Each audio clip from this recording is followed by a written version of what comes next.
Guys, मी आज मटकीची भाजी बनवते.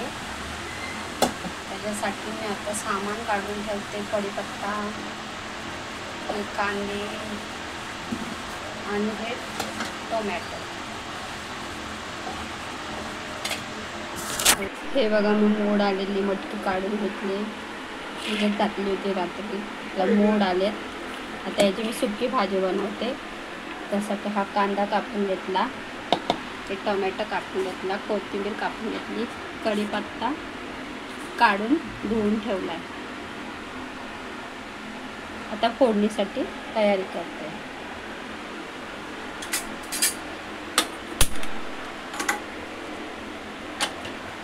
आता ह्यामध्ये तेल टाकते. त्याला भाजणीसाठी ठेवलंय. तर त्यामध्ये गरम झालं की तेल टाकते.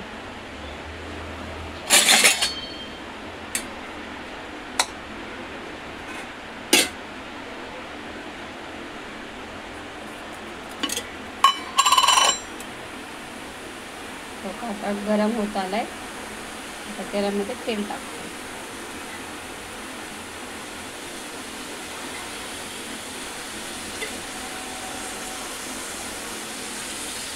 3 चमचे टाकते.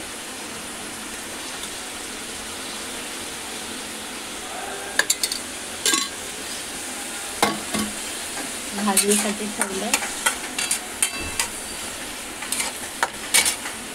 त्यामध्ये टोमॅटो टाकून घ्यायचा.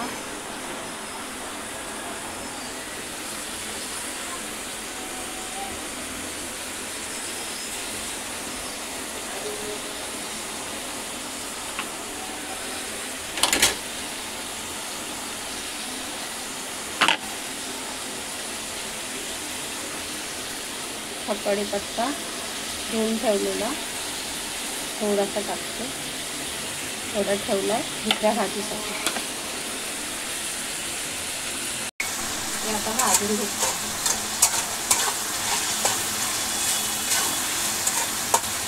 चांगलं हलवून घ्यायचं, एकजीव करायचं. भाजून झालं की मटकी त्यामध्ये टाकायचं. आता भाजून झाले. हळद टाकते. मीठ टाकायचं अंदाजे.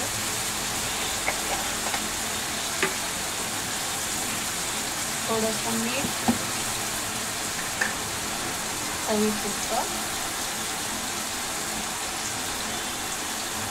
मी अगोदरच टाकते भाजणीमध्येच, म्हणजे माझ्या लक्षात राहील.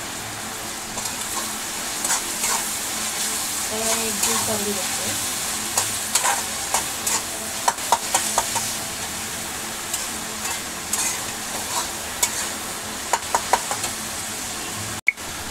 आता भाजून झाले असं.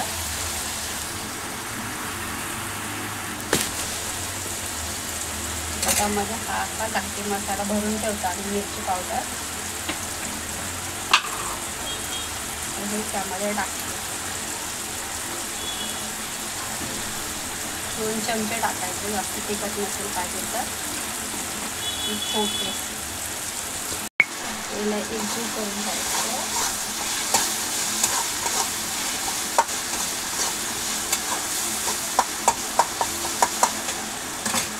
आणि मटकी टाकायची.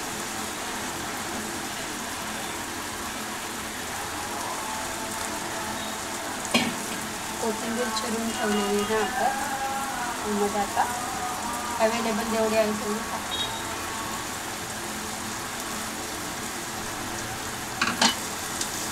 त्याला एकत्र करून घ्यायचं.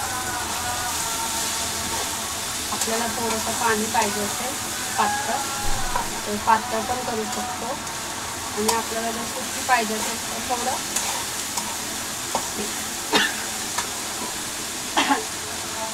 पाणी कमी टाकू शकतो.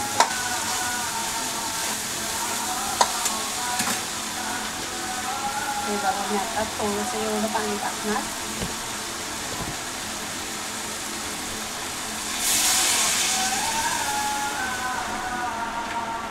एवढं झालं. त्याला 10 मिनिटे शिजवत ठेवायचं. तर त्याला झाकण ठेवते. 10 मिनिटांनी झाली की तुम्हाला दाखवते. कशी वाटली ते सांगा. सबस्क्राईब करायला विसरू नका, शेअर करा आणि मला लाईक करायला विसरू नका.